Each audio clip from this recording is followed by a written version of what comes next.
제가 지난 주간에 코스타리카 청소년 지도자 세미나를 인도하고 어젯밤에 도착했습니다. 얼마나 바쁜 여정 가운데 지냈는지 오늘 말씀을 전해야 된다는 사실도 솔직하게 까맣게 잊고 있었어요. 그러다가 밤중에 일어나서 말씀을 다시 한번 리뷰를 했는데 은혜가 임할 줄 믿습니다. 이 연약한 종의 입술을 통해서 우리 하나님의 영광만이 나타나게 될 줄로 믿습니다. 여러분, 어떠한 사람이 성도입니까? 이게 가로막혀서 왔다 갔다 못하는군요. 죄송합니다. 저는 주위에 목사님들을 양육하는 사역을 감당하느라고 저는 막 왔다 갔다 하고 설교할 때도 강단 밑에 내려와서 막 물어봅니다. 이렇게 오늘은 그냥 꼼짝없이 이렇게 서서 설교하게 됐네요. 여러분, 어떠한 사람이 성도입니까? 알고 계시면서도 대답 못하는 게 신앙생활이에요. 참 재밌어요. 그렇죠? 성도는 삶 속에 하나님을 늘 의식하며 살아가는 사람이 성도입니다. 아니, 아멘 소리가 굉장히 슬프게 들리네요. 성도는 내 삶 가운데 하나님을 늘 의식하는 사람, 이 사람이 성도예요. 꼬람데요, 하나님 앞에서 나는 남은 인생을 살아가겠다라고 하는 마음가짐을 가지고 바르게 신앙생활 해 나가는 사람이 성도인 줄로 믿으시기 바랍니다. 그래서 성도는요, 주 앞에 나오는 것이 기다려지고요, 주일이 사모되어지고요, 말씀 듣는 게 기대가 되어지고요, 믿음의 형제 자매를 만나는 것이 설레어져야 돼요. 아멘이죠? 여전히 아멘은 슬프게 들리네요. 여러분, 성도들의 특징이 하나가 있어요. 뭔지 아세요? 예배드리고 침교실에 가서 대화를 한참 나누고 나서 이제 나간다고 교회 마당에 모여갖고 또 수다를 한참 떱니다. 그리고 이제 나 진짜 집에 갈 거야. 그리고 이제 자동차 문을 열고서는 또 한참 동안 또 수다를 떱니다. 그리고 이제 자동차 시동을 걸어서 문을 닫고서 유리창을 내린 다음에 뭐라고 얘기합니까? 다 못한 말 이따 집에 가서 전화합시다. 와우, 이 놀라운 능력. 여러분, 이렇게 교회는요, 생기가 있어야 돼요. 그 교회가 우리 서문교회인 줄로 믿습니다. 그래서 기다림이 있고요, 주일이 잠깐만 사모돼요. 왜 이렇게 주일이 늦어? 빨리 와야지 좋지라고 하는 이런 마음가짐을 갖고 신앙생활을 하는 사람이 하나님께서 원하시는 성도인 줄로 믿습니다. 여러분, 지금 전 세계가 교회마다 성도들마다 개인적으로 신앙의 문제가 많이 나타나고 있어요. 그렇죠? 그걸 여러 가지 잡다한 말을 다 빼놓고 신앙생활을 하면서 교회 생활이 힘든 이유를 딱 한 가지로 제가 딱 집으면은 뭐냐면은 아직도 내가 하나님 말씀에 붙잡혀 있지 않기 때문이라는 것입니다. 내가 아직도 하나님 앞에, 내가 아직도 주님을 내 삶 가운데 주인으로 모시고 살아가고 있지 않기 때문에 오늘 우리들의 이 신앙생활 가운데 교회 생활이 힘들다라고 하는 것을 우리들은 인정해야 됩니다. 여러분, 내가 하나님의 말씀을 붙잡으면 안 됩니다. 좀 이상하게 들릴지 몰라요, 여러분. 이단이라고 생각하지 마세요. 내가 하나님의 말씀 붙잡으면 안 되고 내가 하나님 말씀에 붙잡혀야 됩니다. 아멘이죠? 보세요. 한 가지 예를 드릴까요? 제가 어렸을 때 어머니를 따라 한국의 서울에 있는 방산시장이라고 있죠, 동대문에. 거기 우리 어머니에게 저를 데리고 갑니다. 막내 아들이라 저를 데리고 갑니다. 제가 어머니 손가락을 이렇게 잡고 갑니다. 그러면 여러분, 시장이 얼마나 재밌습니까? 빈대떡 굽는 그 구수한 냄새서부터 뭐 군고구마 냄새, 온갖 재밌는 풍경들이 많잖아요. 어린 마음에 내가 잡았던 어머니의 손을 놓고 있을 때 그 많은 사람들 가운데 어머니를 잊어버리잖아요. 그러면 어머니가 저를 한참 찾아 헤매다가 만나면은 내게 돌아오는 응답은 딱 하나입니다. 등짝을 한 대 얻어맞으면서 야 이놈아, 그죠? 마찬가지예요. 내가 하나님의 백성으로서 신앙생활을 할 때에 내가 하나님의 말씀을 붙들면은 세상의 유혹과 여러 가지 들려지는 그런 소문에 의하여 언제든지 하나님의 말씀을 쉽게 놓을 수 있다는 거예요. 그러나 내가 어머니 손이 이끌려가지고 가면요, 많은 풍파 가운데서도 흔들림이 없는 어머니의 인도를 받는 것 같이 내가 하나님 말씀에 붙잡히기만 하면 세상의 어떤 유혹에서도 넘어지지 아니하는 줄로 믿으시기 바랍니다. 그래서 성도는 내가 하나님의 말씀을 붙드는 것이 아니라 하나님 말씀에 내가 붙잡혀 있어야 된다는 사실을 꼭 기억하시고 신앙생활 하셔야 됩니다. 여러분, 그래서 우리가 말씀에 붙들린 성도들이 되어서 교회와 어려움에 처한 성도들과 하나님의 사자인 목사님을 위하여 우리가 함께 모여 기도할 때에 주님의 핏값 주고 세우신 이 교회가 세상을 향하여 빛과 소금의 직분을 감당하게 되는 줄로 믿습니다. 그렇지 않고 감정 따라, 기분 따라, 분위기 따라 신앙생활하게 되면은 주님이 사대교회를 향하여 이렇게 말씀합니다. 내가 살았다 하는 이름은 가졌으나 내가 실상은 죽은 것이라고 하는 책망을 얻을 수밖에 없다는 거예요. 다시 말해 세상 흐름 따라 분위기 따라 흔들리는 신앙을 갖고 있다면 그는 에스겔 골짜기에 마른 뼈와 다를 바가 없다는 것입니다. 저는 우리 서문교회가 기도의 불길이 뜨겁게 타오르고요, 성령의 아름다운 열매가 풍성하게 맺혀지는 이 마지막 때 우리 하나님께서 기뻐 찾으셨던 그 빌라델피아 교회와 같은 우리 서문교회가 되기를 저는 소망해 봅니다. 여러분, 좋은 설교 많이 듣는다고 사람 변하는 것 아니에요. 하나님의 말씀을 듣고 그 말씀 따라 행할 때에 사람이 변화되는 것입니다.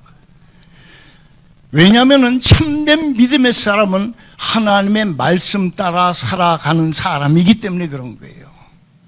그런데 지금 저희는 말씀에 순종하기 힘든 시대를 살아가고 있습니다.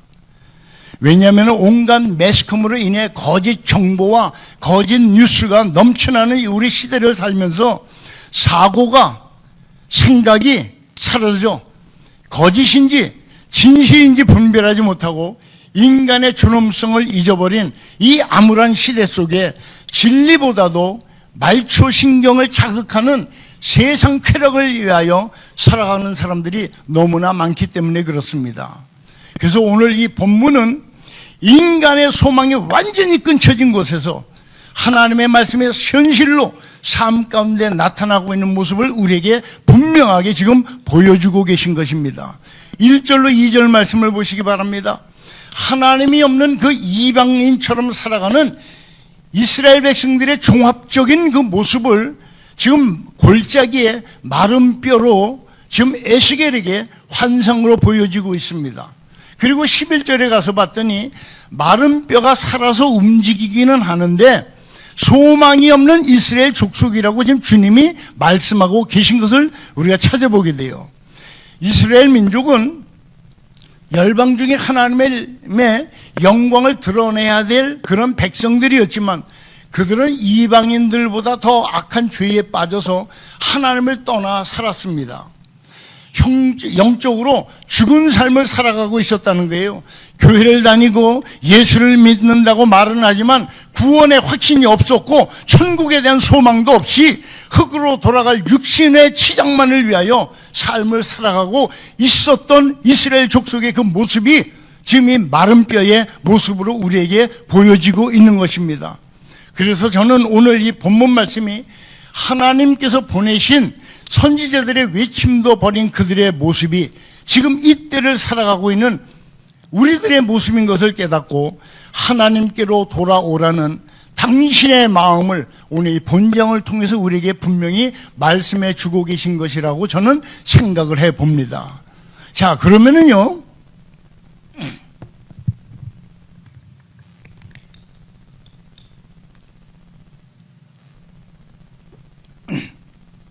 그러면 이 죽어 마른 뼈들이 다시 살아나는 역사는 어떻게 일어날까요?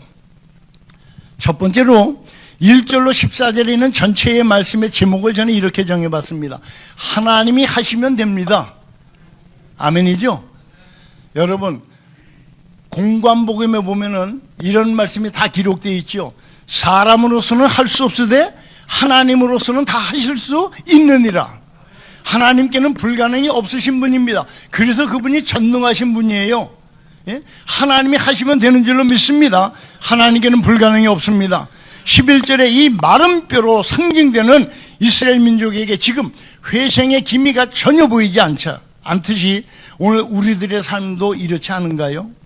성도라는 이름은 있지만 솔직하게 마음속에 하나님보다 세상이 먼저고 쉽게 시험 들고 걱정과 염려와 무언지 모를 마음에 공허함이 남아 있습니다.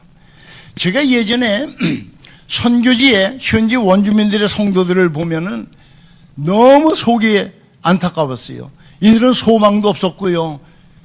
소망이 꿈이죠. 예, 꿈도 없이 살아가고 있었습니다.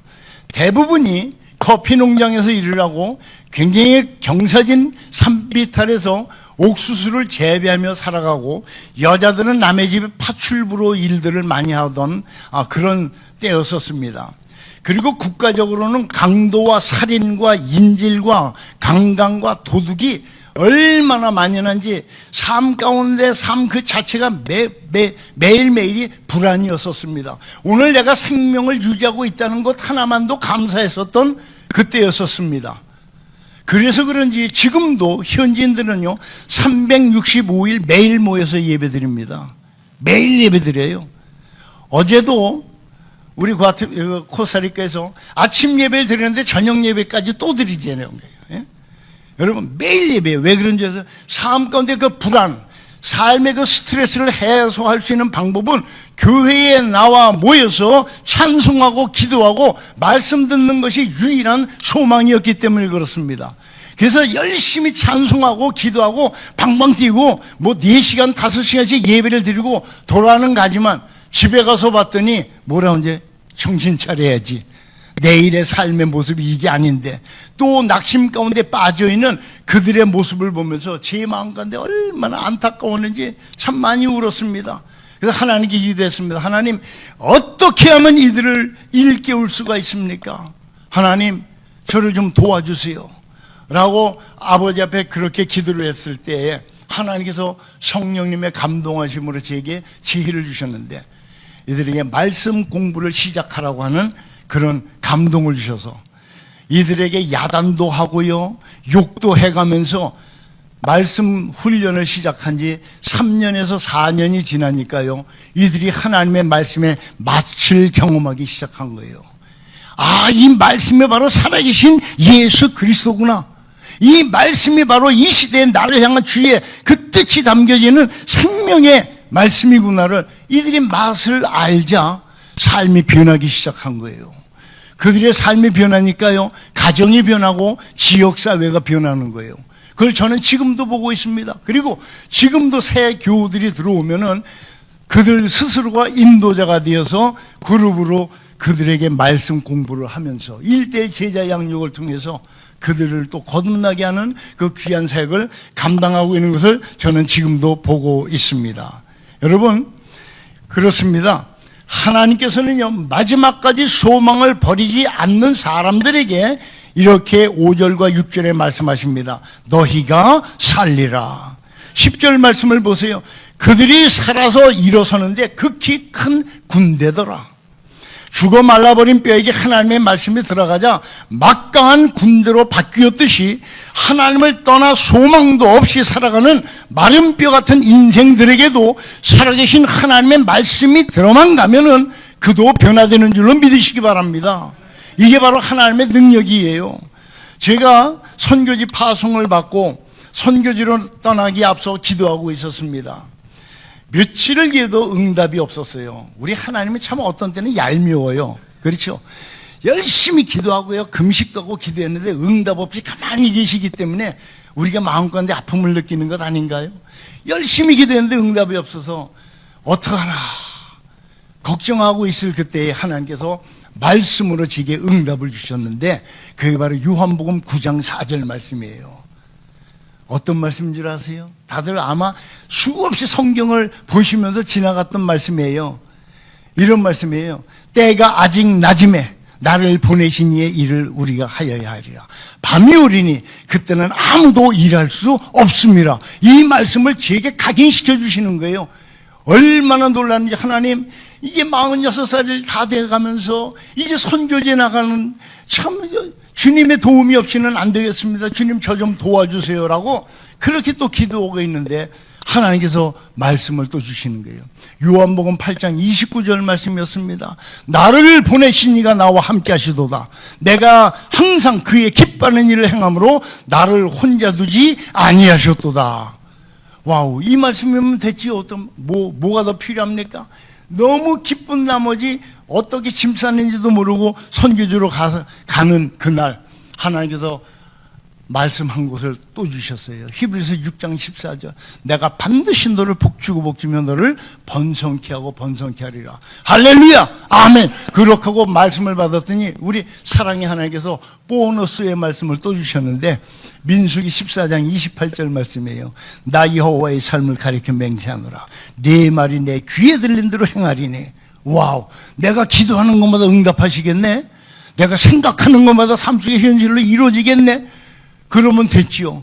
그러니까 말도 못하는, 정말 어눌한 어리벙벙한 저 같은 사람을 하나님께서 중남미를 보내셔서 오늘까지 29년째 귀한 믿음의 사역을 감당케 하시고 그 죽었던 영적으로 말라 있었던 그들을 일으키셔서 극히 큰 군대가 되어 지금 일하게 하시는 하나님의 그 기적을 저는 지금도 보고 있습니다.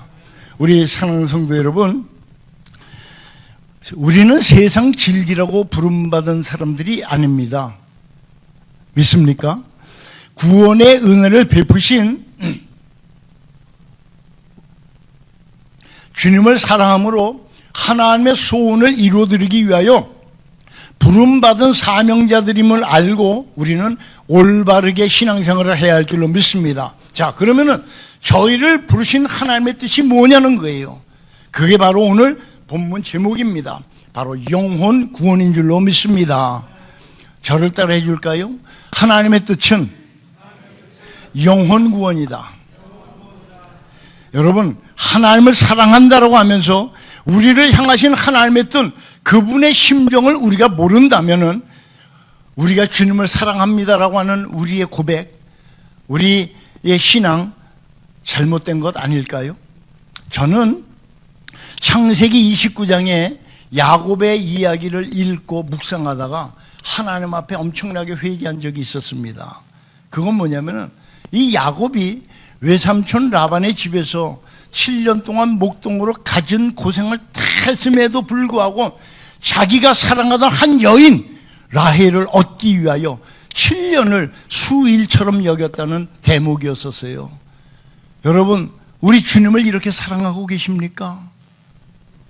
한 흙으로 돌아갈 한 여인을 얻기 위해서 7년이란 그 긴 세월을 수일처럼 여겼던 야곱처럼 우리도 하나님을 사랑하고 예수님을 사랑하고 있냐는 거예요. 저는 이 말씀에서 얼마나 제 연약한 믿음과 거짓된 믿음을 회개했는지 몰라요. 주님, 내가 하나님의 종으로 부름받았고 내가 강단에 서서 주의 말씀을 전하고 있음에도 불구하고 내가 야곱보다도 못한 놈이었었습니다. 주님, 용서해 주세요. 얼마나 울었는지 몰라요. 내가 좋아하는 한 인간을 얻기 위해서도 7년을 수일처럼 여겼던 야곱의 그 믿음이 오늘 다시 한번 회복되어지는 우리들의 신앙이 되기를 주의 이름으로 부탁을 드립니다. 여러분, 하나님을 사랑하는 그 사랑의 최고의 가치가 바로 영혼 구원에 있음을 믿으시기 바랍니다. 그래서 때를 얻던 못 얻던 복음에 증인된 삶을 살아감으로 7절로 9절에 있는 말씀과 같이 하나님을 떠나 살고 있는 그 영혼들이 복음을 듣고 주께로 돌아와 이 땅에 하나님의 나라가 회복되어지는 그 위대한 역사에 쓰임받는 우리 서문교회와 우리 성도님들 모두가 되시기를 예수 그리스도의 이름으로 축원합니다. 두 번째로는 4절로 10절에 있는 말씀을 저는 이렇게 제목을 정해봤습니다. 하나님 말씀에는 아멘이 있어야 된다는 거예요. 하나님 말씀에 아멘 해야 됩니다. 이 말을 바꿔 말하면 하나님의 말씀에 바른 반응을 보여야 된다는 거예요. 저는 오늘 여러분들 교회 나오실 때 여러분들 여자분들 특히 오늘은 무슨 옷을 입고 갈까?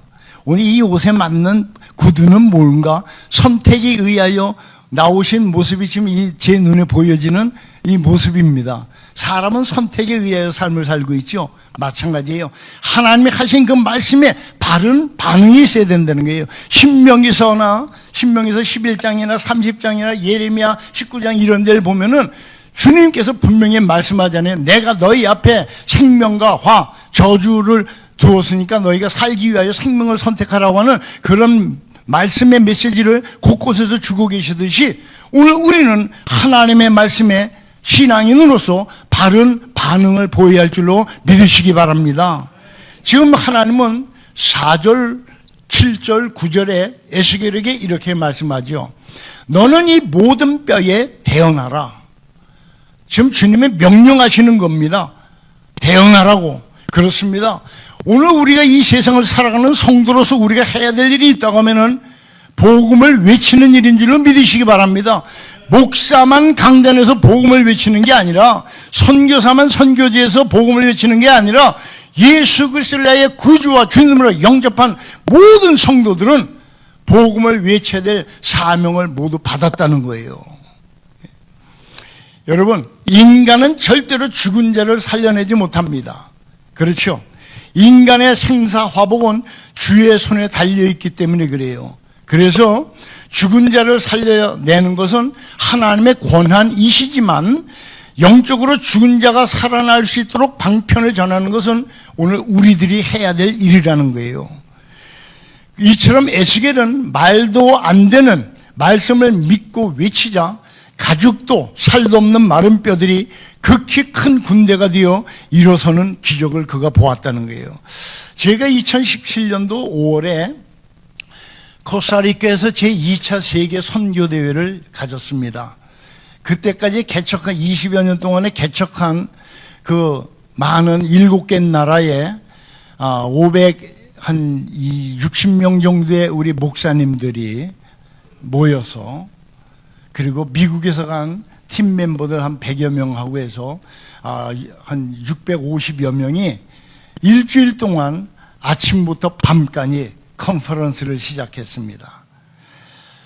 집회를 앞두고 굉장히 무거운 마음으로 주님께 기도했습니다. 하나님, 지혜가 필요하고요, 성령님의 기름 부심이 제게 필요합니다.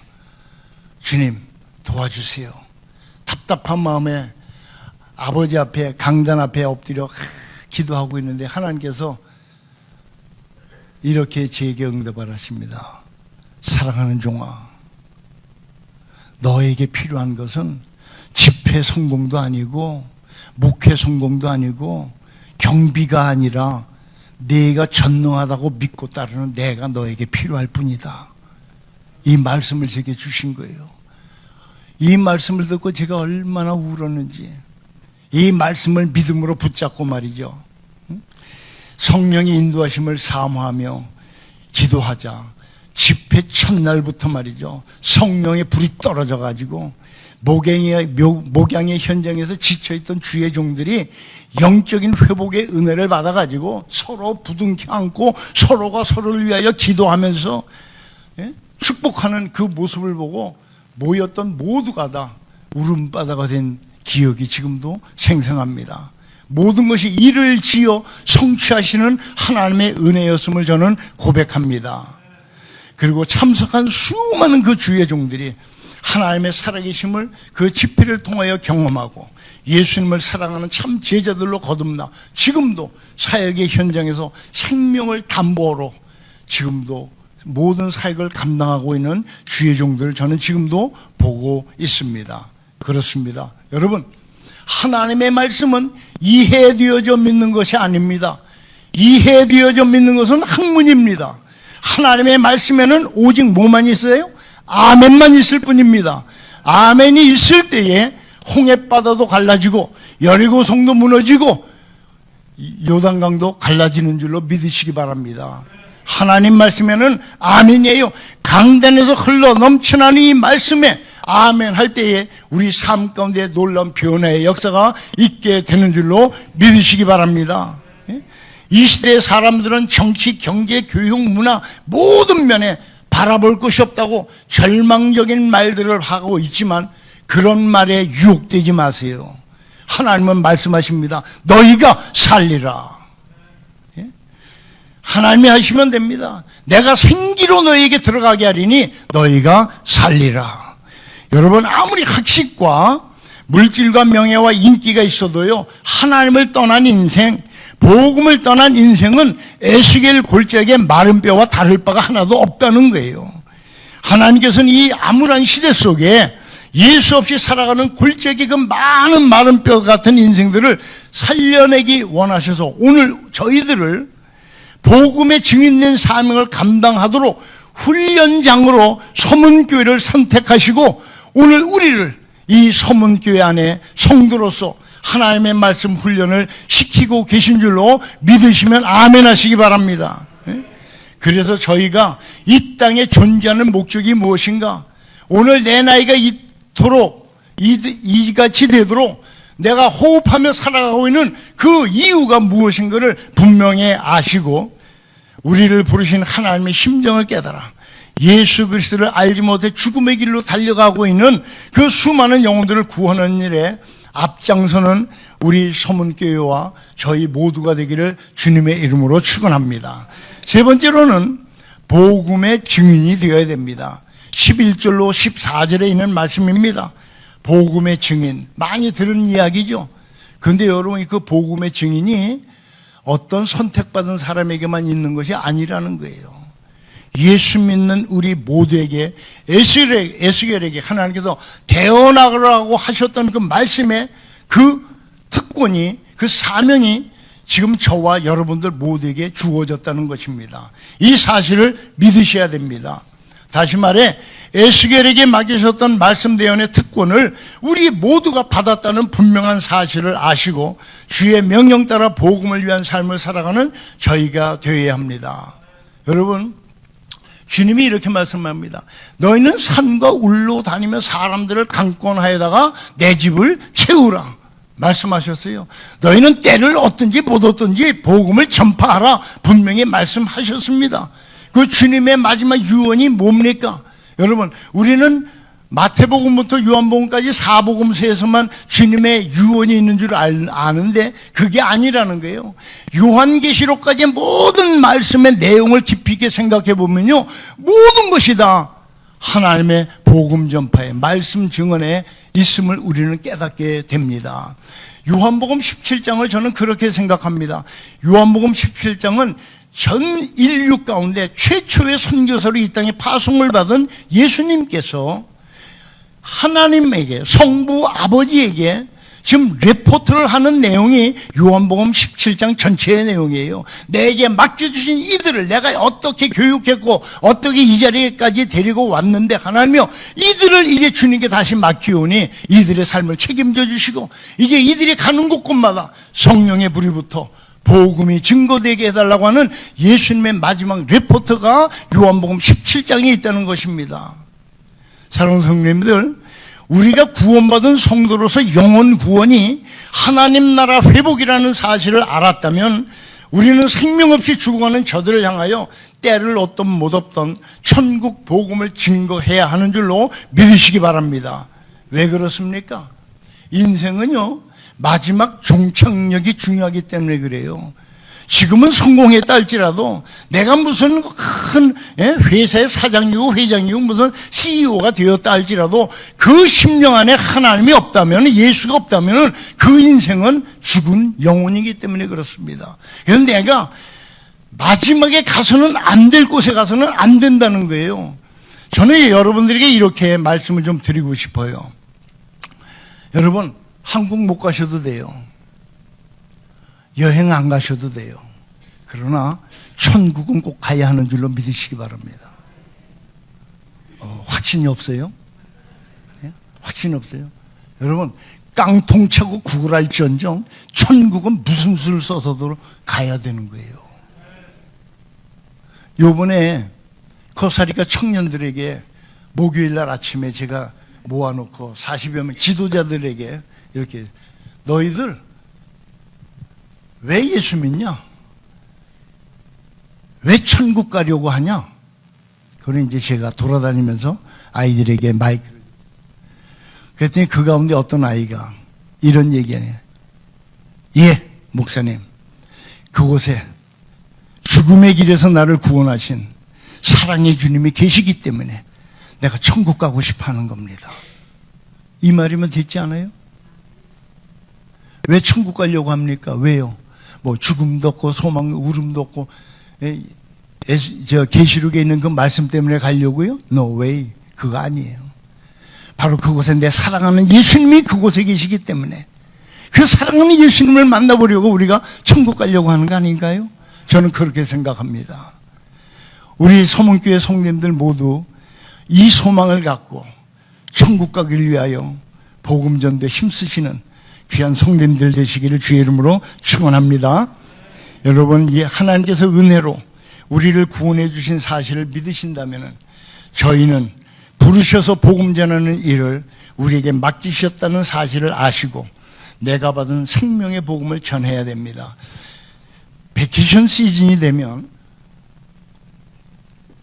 미국의 청년들이 니카라과, 온두라스, 엘살바도르, 과테말라, 그리고 코스타리카, 파나마 이런데, 콜롬비아는 아직 청년들이 못 가봤는데 6개 나라에 베케이션 시즌에 선교하러 옵니다. 그 미국의 그 좋은 환경에서 베케이션 시즌에 그들이 여행 가거나 가족들끼리 보내는 시간을 다 뒤로 하고 그 열악한 환경 가운데 옵니다. 제가 한 가지 말씀을 좀 이렇게 간증 좀 드리고 싶어요. 온두라스에서 이제 청년들이 와서 BBS 사역을 하고 있는데 그 온두라스는 분지입니다. 한국의 대구 같은 곳이라 다 바깥의 온도가 보통 38도, 37도가 되면은요, 거기는 42도가 되는데요. 가만히 있으면요, 괜히 그냥 짜증이 나는 그런 스트레스가 많아요. 왜냐하면 휴머니티, 습도가 많기 때문에 불쾌지수가 엄청 높습니다. 거기다 에어컨디션이 있는 집은 한 곳도 없고요.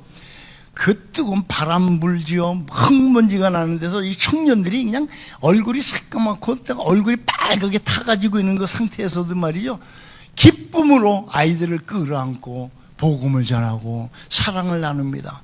그러다가 한 영혼이라도 예수를 믿겠다고 하는 아이들이 있으면요, 그 아이를 품에 꼭 끌어안고요, 그 아이를 위하여, 걔들이 영어를 알아듣는가요? 못 알아들어요.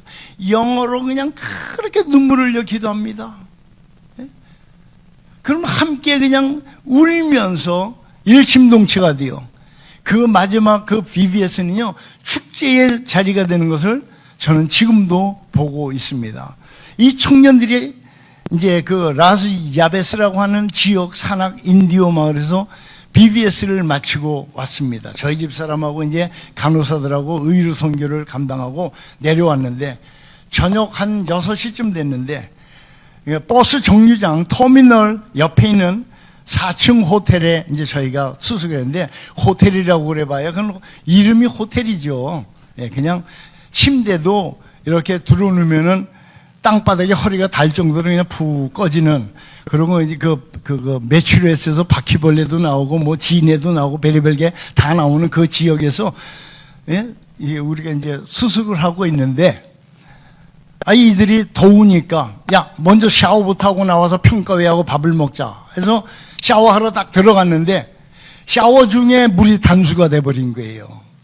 그게 비일비재합니다. 뭐 전기 안 들어오는 거는 아주 뭐 그건 수시고, 근데 여자 청년들은 가지고 다니는 물티슈를 갖고 해결을 하고 나왔어요. 깔끔하게 아주 그냥 얼마나 이쁘게 하고 나온지 모르는데, 문제는 남자인 저예요. 몇몇 청년들이 어떤 애는 그냥 머리에 샴푸하고 몸에 비누칠한 데다 바지만 입고 나온 거예요. 근데 제가 그렇게 나갈 수는 없잖아요. 못 봤으니까. 가만히 있는데 이 눈앞에 8온스 스티로폴 컵이 딱 보이더라고요. 이거 하나님께서 은혜 주시는구나. 그러고 생각했더니 변기에 물이 있잖아요.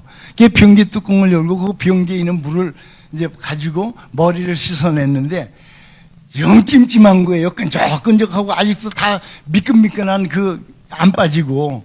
그래갖고 어떡합니까? 마지막 최후 수단은 변기 뚜껑을 열고 그 안에 담겨져 있는 변기물을 퍼가지고 마지막을 다 마무리하고 나왔더니 우리 아이들이 목사님 좀 저기 좀 떨어져서 앉으세요.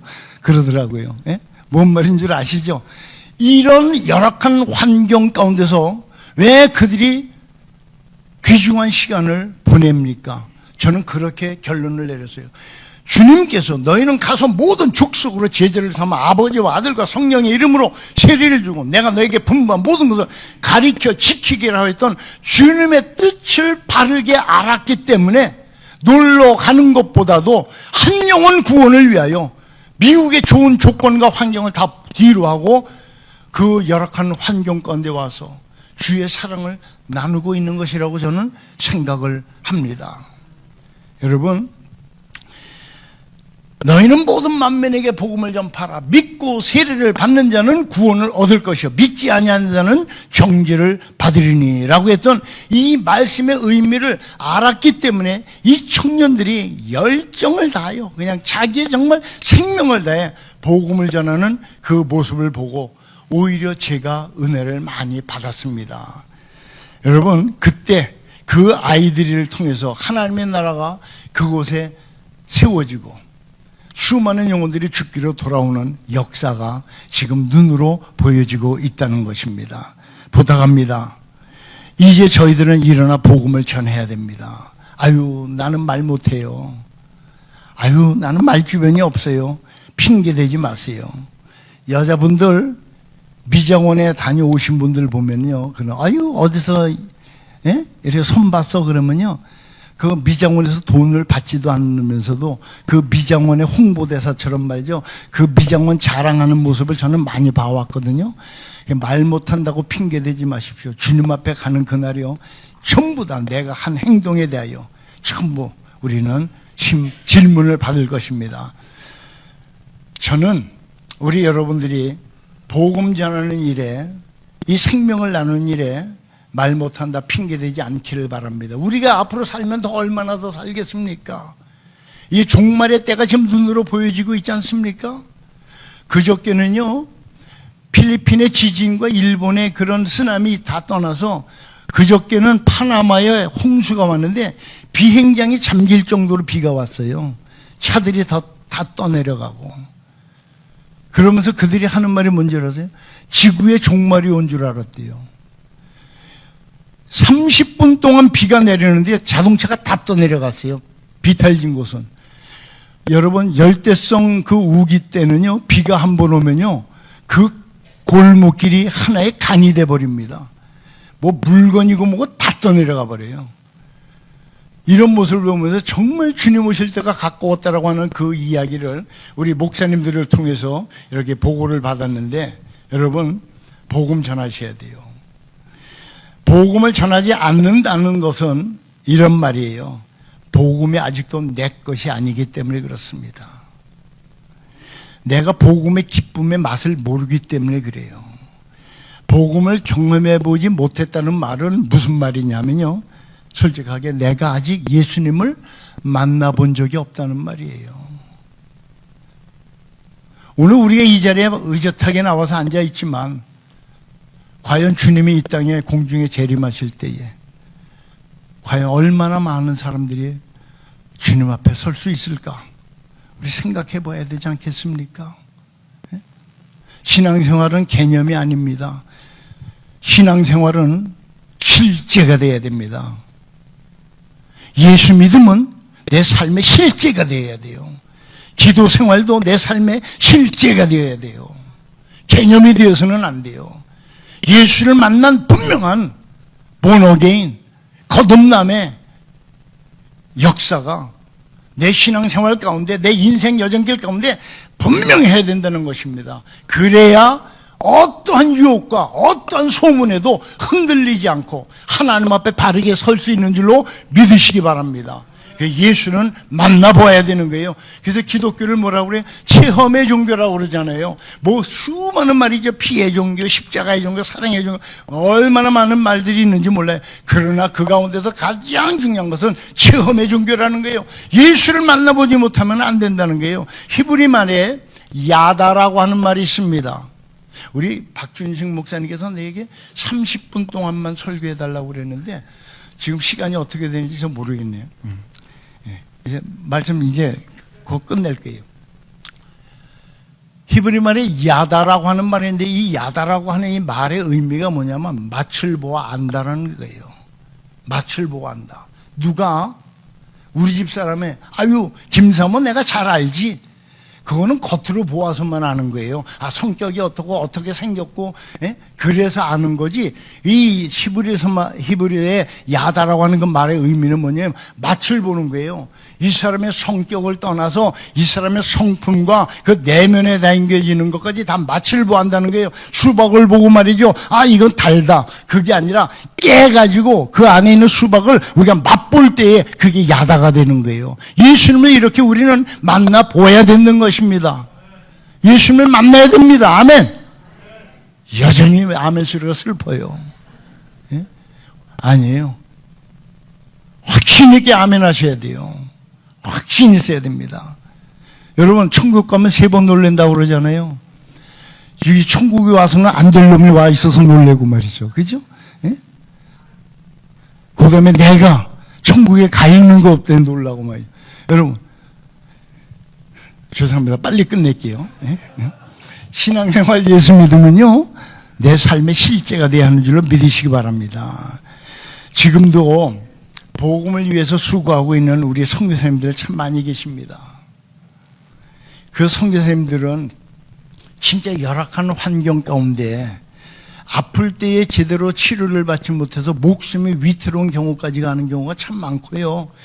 약 한 번만 써도 아프지 않을 몸인데 약이 없어가지고 몸이 망가져 가족들에게 미안한 마음을 품고 하나님의 일을 감당하는 선교사님들이 지금 제 주변에 참 많습니다.